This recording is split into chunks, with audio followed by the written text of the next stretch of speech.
Bonjour, chers amis, nous voici encore à nouveau réunis pour ce rendez-vous quotidien et bien sûr ce 14e jour de confinement.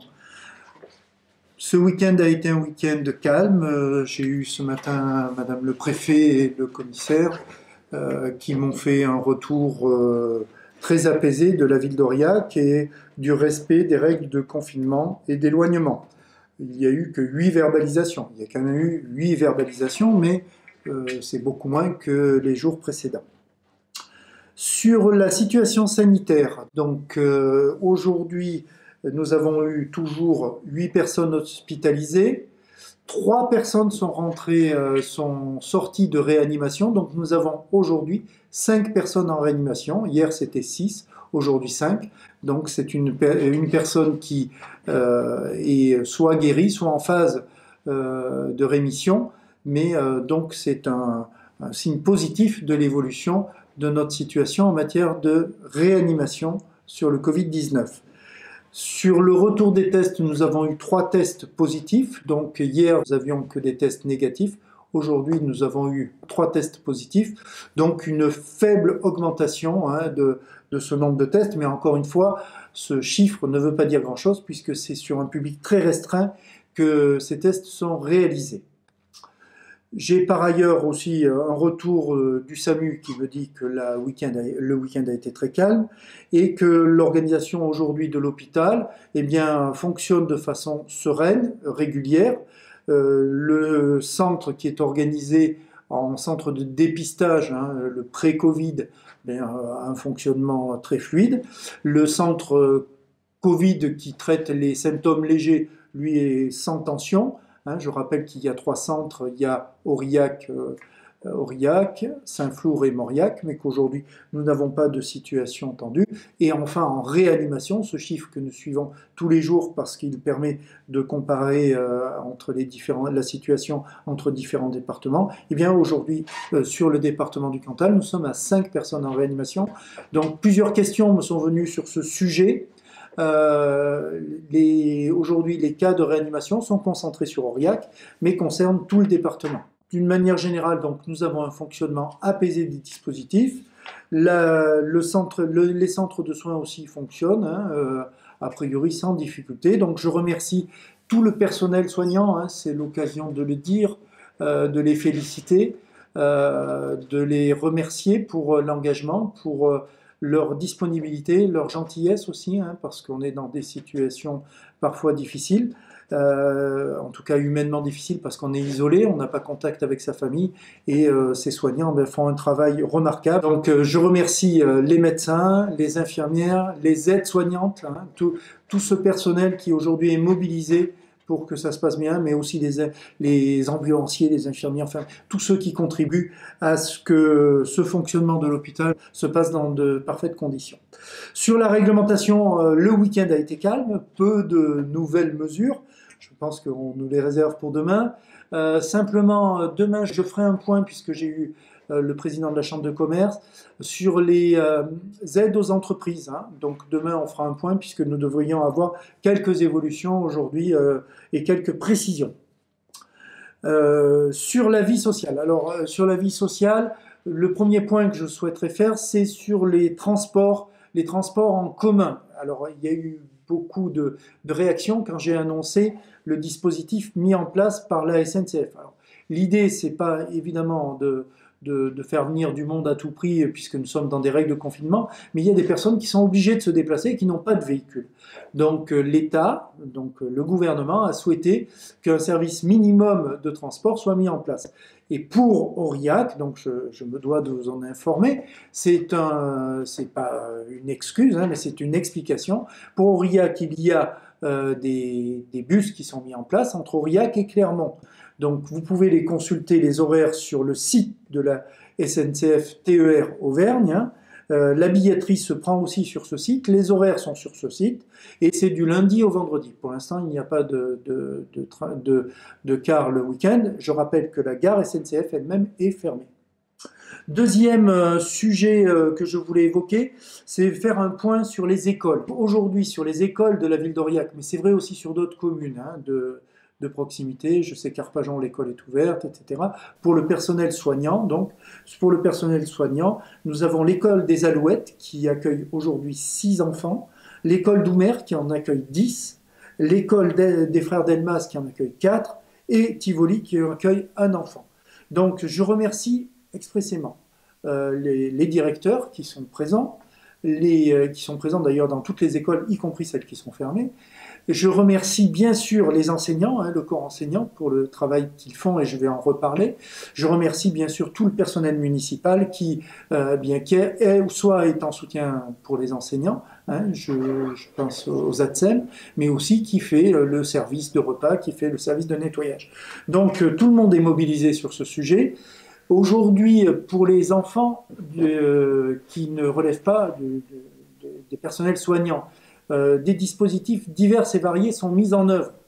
Donc, je remercie tous ces enseignants qui, au quotidien, apportent des solutions à leurs élèves et tentent d'apporter des solutions malgré les contraintes techniques dans lesquelles ils se trouvent. Le premier dispositif que je souhaite évoquer, bien sûr, c'est un dispositif Ma classe à la maison, qui a été mis en place par le CNED et certains enseignants l'utilisent. Deuxième dispositif, le site académique continuité pédagogique. C'est un site qui a été mis en place par l'Académie Rhône-Alpes-Auvergne, qui permet aux enseignants, mais aussi aux parents, d'obtenir un certain nombre d'informations ou de cours ou de soutien scolaire pour faire les devoirs à distance. Les enseignants donc doivent appeler tous les enfants 1 à 2 fois par semaine, mais je sais qu'ils le font avec beaucoup de constance et beaucoup d'engagement et je les en félicite. Nous avons aussi le dispositif de soutien scolaire qui est disponible dans les centres sociaux. Alors les 3 numéros doivent apparaître, le centre social de Marmier, je l'ai déjà dit samedi mais je le répète, le ALC aussi a du soutien scolaire, ainsi que Cap-Blanc. Bien sûr, on ne s'improvise pas quand on est parent enseignant, donc surtout ne pas s'énerver, savoir relayer avec les enseignants pour trouver du soutien et un appui, faire de façon le plus apaisée possible ces cours, pas stresser les enfants, c'est pas toujours évident, encore une fois, mais je crois que ce travail-là, on peut que s'honorer qu'il soit réalisé, et sachez qu'autour de vous, que ce soit par les enseignants, que ce soit par le soutien scolaire, vous avez des appuis qui peuvent venir en soutien pour vous apaiser, pour avoir un mode plus efficace d'enseignement et de soutien scolaire. Enfin, je ferai un retour sur la réserve civique, vous dire que j'ai eu, de la part du président, notamment du Secours populaire, une grande satisfaction quand il a lancé sa demande sur le site réserve civique. Il a eu immédiatement beaucoup de réponses. Donc autant vous dire, et c'est un message que j'adresse au président d'association, que cette réserve civique aujourd'hui, il y a beaucoup de volontaires qui sont prêts à aider. N'hésitez pas quand vous avez un projet à vous adresser à la mairie, si vous considérez que la mairie peut vous aider, mais surtout à la réserve civique qui nous amène un flux de bénévoles, de gens qui veulent s'investir et qui peuvent constituer des bénévoles aussi pour le futur de votre association. Je ne reviens pas sur le numéro solidaire qui est mis en place par la mairie d'Aurillac et par le CCAS de la mairie d'Aurillac. Il fonctionne très bien. Nous avons 70 inscrits qui demandent à être rappelés tous les jours. On peut en absorber encore plus, il n'y a pas de souci, n'hésitez pas à appeler. N'hésitez pas aussi à utiliser ce numéro, il apparaît en bandeau sur la vidéo. N'hésitez pas à l'utiliser pour aussi obtenir quelques informations ou être orienté vers l'organisme le plus compétent. Je souhaitais aussi informer, nous allons mettre sur le site de la ville d'Aurillac les numéros des plateformes d'écoute, à la fois pour le personnel soignant, où il y a tout un dispositif qui existe, pour la population en général, pour les personnes qui considèrent qu'elles ont besoin d'un soutien médico-psychologique, mais aussi, et malheureusement, pour les victimes de violences physiques, psychologiques ou conjugales, qui ont besoin de soutien. Il y a des numéros, ils vont apparaître très clairement sur cette feuille, n'hésitez pas à les utiliser. 1 ou 2 points encore, je dois signaler que Jordan FM, à 17 h, présentera la bande vidéo de la bande de son, de cette vidéo à 17 h. Et donc, pour les personnes qui n'auraient pas Internet, qui n'ont pas les réseaux sociaux, c'est une façon d'être informé. N'hésitez pas aussi, hein, je pense que la mesure a été vécue de façon très apaisée dans des copropriétés, à afficher ce message, à mettre un petit message, de donner un peu ce sentiment qu'on se préoccupe les uns des autres. Hein, je le dis chaque fois, mais ne pas hésiter à communiquer, à mettre des articles de presse ou les comptes rendus faits par la presse. C'est toujours aussi une façon de faire du lien au sein même d'une copropriété, parce que même si les règles de confinement fait qu'on ne peut pas s'approcher, c'est une façon de maintenir un lien entre les uns et les autres, qui peuvent être isolés et qui peuvent avoir un sentiment de solitude très fort. Dernier petit point, bon, j'ai parlé de la vidéo, j'ai parlé de la bande-son, de Jordan FM à 17 h. Je voulais simplement revenir une dernière fois, et comme chaque fois, vous dire que cette lutte contre la maladie, nous sommes en train de la gagner. En respectant les règles d'éloignement, les règles de confinement, on a la meilleure action que nous puissions porter contre ce virus.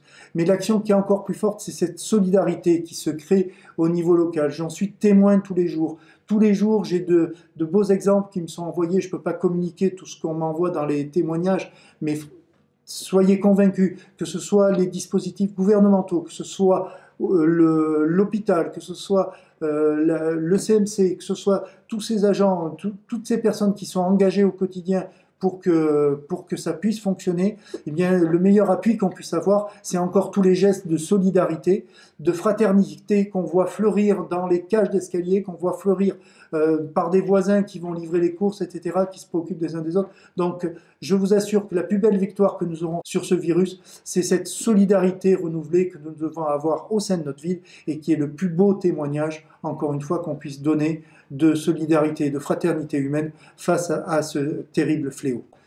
Bonne journée, à demain.